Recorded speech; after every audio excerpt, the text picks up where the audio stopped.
Ahoana? Atsarovako eky sanangy ahira zany. Atsarovako simina mary. Ino marakorany wa faiziko izany koragna tontolo iainana le Andrajoely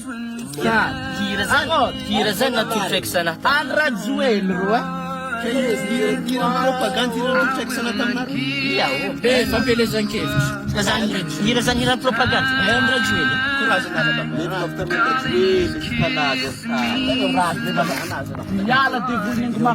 What, bro? The girl we're talking about yours today? Yeah, come on, man, tell me. Oh, I left her, man. What the hell is wrong with you, man? What Yes, sir. I don't like her vibes, her attitude, all of that, because she's always giving me attitude all the time, man. Oh, yeah, that's my man. That's why I love you, bro. Yeah, I can't take it no more.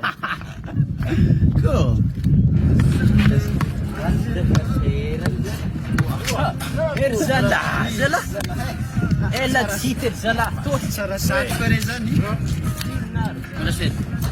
Zaskegny mbola vonto magnirany propagande efa avy ndraiky satrokonazy. Atao le tsy mifagnaja atsika atao io.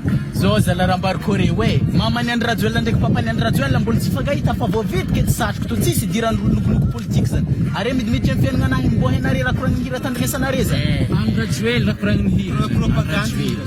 Wa zala ngya zany nisy olo namakitra Ed Sheeran zany de zany raha dridridregny hain'olo nangalatra nandeha nitoriny tsy nahoanjare kapitra mbo mianara teny anglisy zala mbo ianare hoe aiza kapitan'ny Amerika bendarezo abadoagna 3 kilo le ndaiky mbola mangala piste sogo mangala reo agnany zala kapitan'ny Amerika zany Zimbabwe azo présidentan'ny Amerika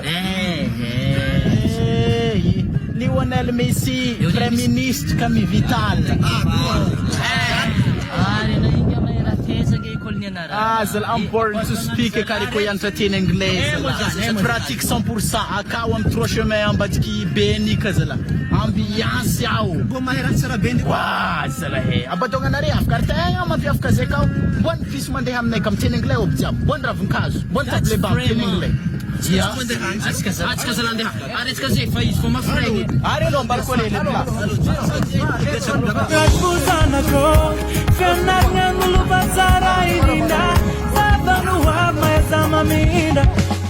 Menara tsara zanako, menara tsara zanako, menara tsara.